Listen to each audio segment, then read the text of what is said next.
Are you hosting a holiday party or special corporate event soon? If so, then you need to have a photo booth, and Pick Me Events is the best in H-Town. That's who we used for our Listener Appreciation Fest, and the pictures were awesome. From classic photo booths to a VIP 360-degree video setup, they have it all. And check this out. Their new Pixie robot is a roaming robot that will move around your event and come to you to take pictures. It sounds like sci-fi, but it is real. Check them out at pickmeevents.com. That's PICME events.com. And mention CityCast Houston for a special discount.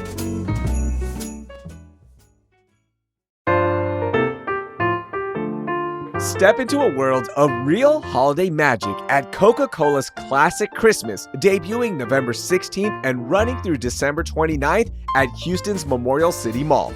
This season, cherished holiday traditions come to life in Houston amid a spectacle of dazzling lights. Crafted by the creators of the renowned world's largest Christmas light maze, Enchant Christmas, this immersive holiday celebration promises to create unforgettable moments of togetherness and joy at this beloved time of year. Learn more at ClassicChristmas.com. That's ClassicChristmas.com.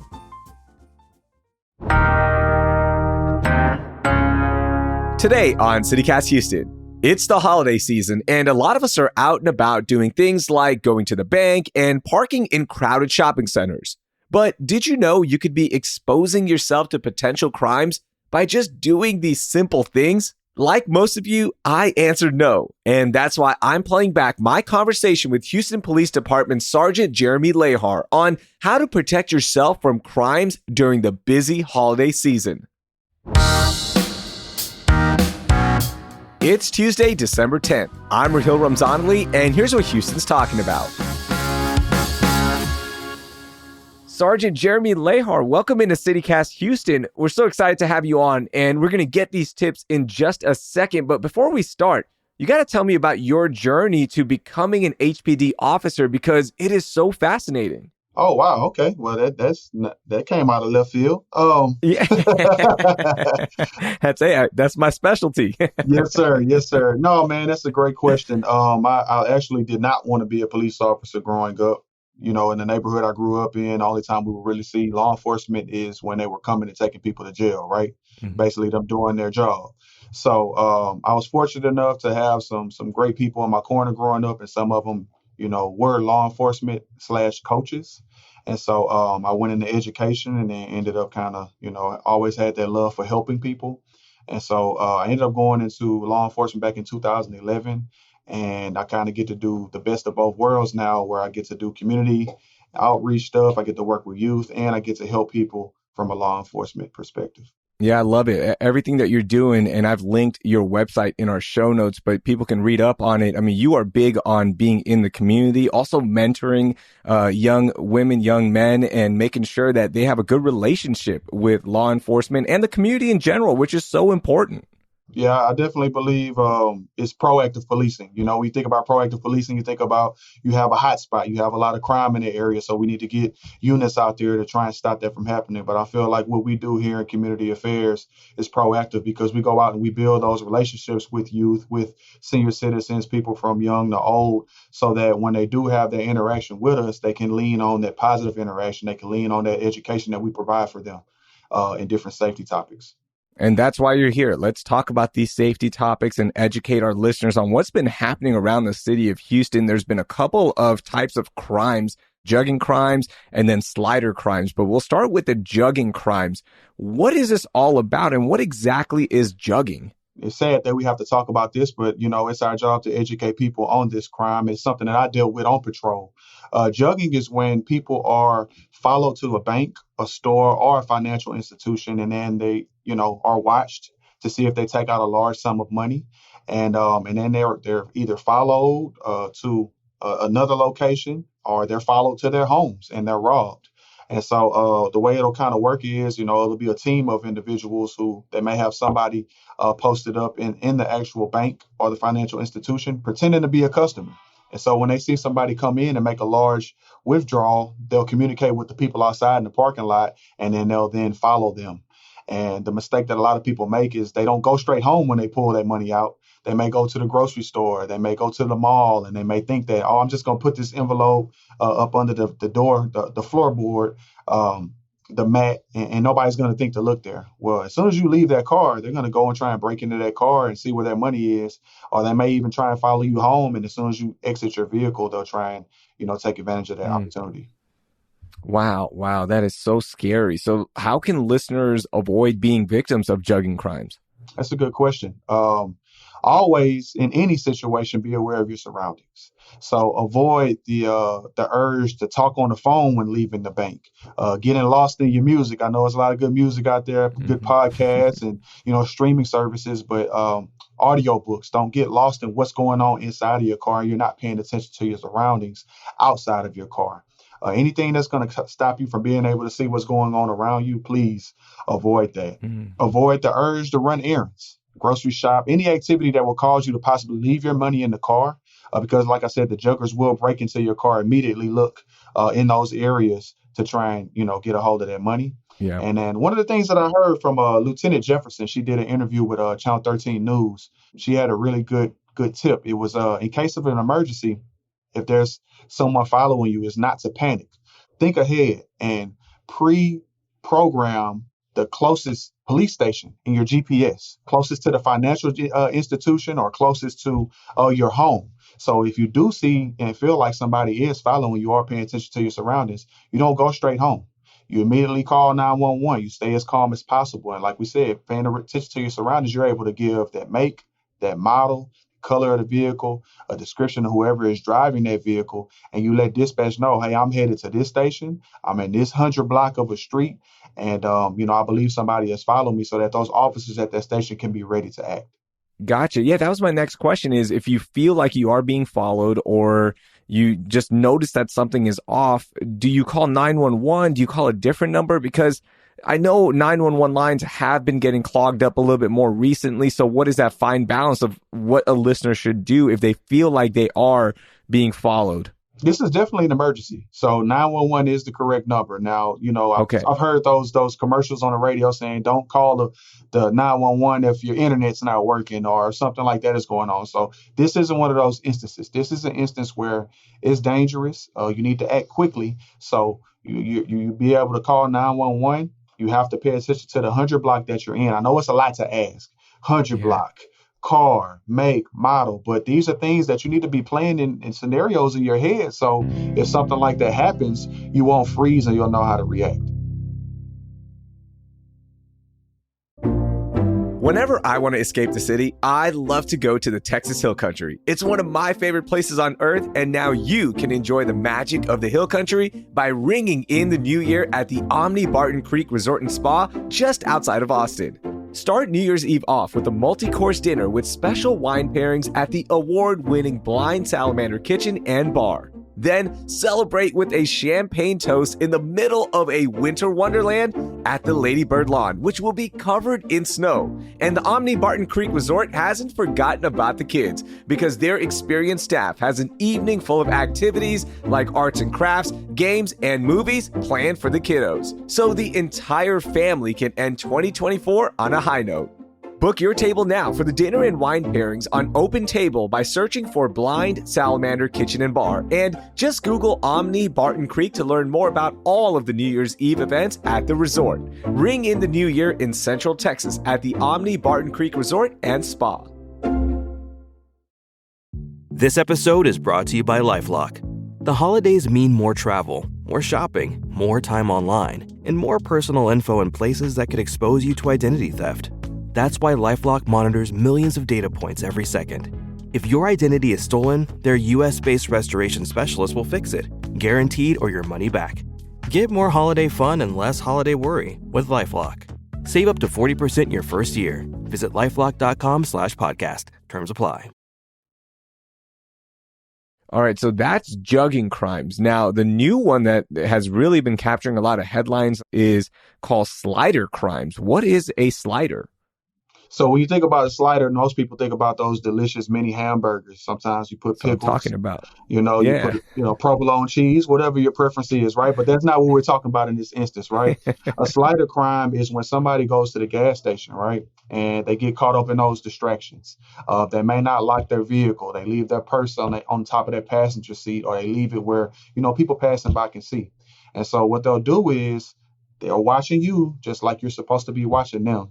And they'll have somebody else pull up adjacent to your vehicle while you're pumping gas. You have your back turned. You're on the phone like you're not supposed to be at the gas pump, because that's dangerous as well. And they'll open your car, or if you leave the window open, they just, gently open your vehicle, get your purse, close the car, and they drive off. And before you know it, it's gone. Now, I've seen the videos where they just gently open it up and they'll just snatch the purse and you don't even know what just happened, right? But I've also seen the ones where they will be a little bit more brash and just come try to grab it off of you as well. So what can listeners do to avoid being a victim of a slider crime? That's a good question. Do not leave any valuables in plain view, like we said a second ago. Place the valuables in locked glove boxes, under the seats, in the trunk. This includes briefcases, backpacks, purses, small carry-on bags, cash coins, anything that may look tempting to somebody that's trying to, commit one of these crimes. Because sometimes, you can't just pay at the pump. You have to go inside. And some people make the mistake of, I'm going to leave my car running, or I'm just going to run in real quick. I can see it from, the inside the gas station. Well, that's all the time that they need. So you want to take everything valuable out with you. Like if you have a purse, and lock it. Take your keys when you exit the vehicle. Lock all the doors. And when you're traveling alone, stop. You stop in to pump gas. Just really pay attention to your surroundings. Yeah.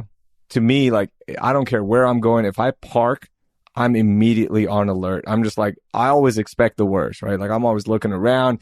I almost turn into like John Wick. I'm like, okay, what's my plan of action here? I'm not bringing guns to the fight or anything, but I'm just saying, like, I'm ready, right? I'm looking around and I'm ready to act. But is that the best thing, right? Like, if you are caught in a situation where somebody does come in and they grab your purse or backpack, whatever it may be, what should they do? Should we chase them? Do we just let it go? Like, that is a situation that in the moment you're like, I got to go chase this guy, but that might not be the best thing. So let's talk about purses first. So asking a woman not to carry a purse is like asking water not to be wet, right? So I'm not going to tell women don't carry a purse, but if you are going to carry a purse, carry it over your shoulder and not crossbody. So if you do have an individual that's an aggressive criminal and he's going to try and snatch that purse off of your person, it's not around your neck and it won't cause you injury, especially for like senior citizens. We tell them that all the time. So everything that's in that purse can be replaced, but you cannot. It's only one but purses come a dime a dozen. So if somebody comes and approaches you with a gun or any type of weapon, or if they're just being aggressive, go ahead and give them the purse. By the time they get in the car and get to the freeway, you've already called and canceled all those cards and everything that's in the purse. So I would say, if you are, carrying a gun or something like that, only use it when you have to. But for something like a purse or something like that, I would just say give it to them and, live to see another day. And if you are a victim of a slider crime, is it just call 911 immediately after? Is that what you should do? Yes. So I would go inside of the gas station, lock the car, and call 911, and then give them as much, like we said, details of the individual, the car that they left in, if you were able to get eyes on them, and then let them pay attention to your surroundings, see if there's cameras so that you can point that out to the officer when he comes so that they can go directly inside and pull that surveillance tape and try and get as much information on those suspects. Wow, these are great tips. This episode is brought to you by Amazon. The holidays are here, and you know what that means. It's time to get your friends and family the gifts they deserve. Take the stress out of shopping with Amazon's great deals and low prices on a huge range of items from toys to tech and much more. Whoever you're gifting for, Amazon has great prices on everything you need this holiday season. Shop Amazon for all your gifting needs. Ford Pro FinSimple offers flexible financing solutions for all kinds of businesses, whether you're an electrician or run an organic farm.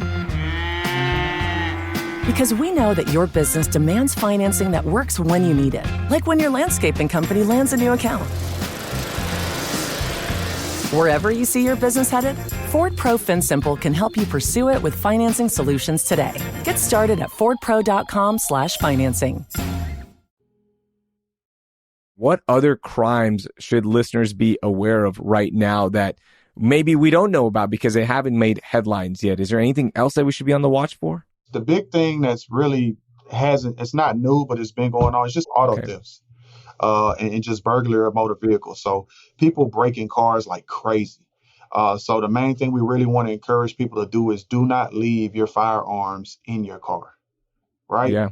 So people have the tendency, I'm just going to run in real quick and come out. I don't need my gun. And they leave it in the glove compartment. They leave it under the seat. When they come back, that glass is broken. And we've had thousands of guns stolen. So we definitely want to, encourage people. Do not leave your gun in your car. If you do, purchase a gun lock, a gun safe that can be connected to the bottom of your seat. We've been out at several different, community events, and we provide those for free to the public. But they're easily found on, websites. You could buy them. They're pretty reasonably priced. It's not a long-term, storage, but it will stop it from being stolen. You know what I mean? If you absolutely have to, you're going into one of those locations where you can't take it by law, you can lock it up in there until you get back. Now, is it true that HPD, if you requested, you guys will go check on the house if a neighbor can't and just make sure everything is safe while families are gone? Yes, sir. That's something that people don't really take advantage of enough, in my opinion. It's called an alert slip. And you just call your station closest to your home and you let them know, hey, I respectfully like to request an alert slip. I'm going to be gone from this time to this time, if possible, and officers' uncommitted time to patrol. They'll designate maybe 1 or 2 officers that go by there several times throughout the shift to check and make sure that there's no, forced entry or anything like that. And then they'll make notes in their slip saying that they went by there. They'll be out on self-initiated patrol. Because I used to do them all the time for people when we would get them at the station. So that is something that we provide for free that I feel like people should take more advantage of. Absolutely. Absolutely. Well, that is awesome that you guys are providing that, and these tips were great. And again, we want everyone to be safe out there, and thank you for everything you do for the community, Sergeant. We truly appreciate you taking some time out and joining us and educating our listeners. Anytime, man. I appreciate the opportunity to come on your show, and I look forward to seeing it when you all post it. That was Sergeant Jeremy Lehar. You can find more safety tips for the holiday season from HPD with the link in our show notes.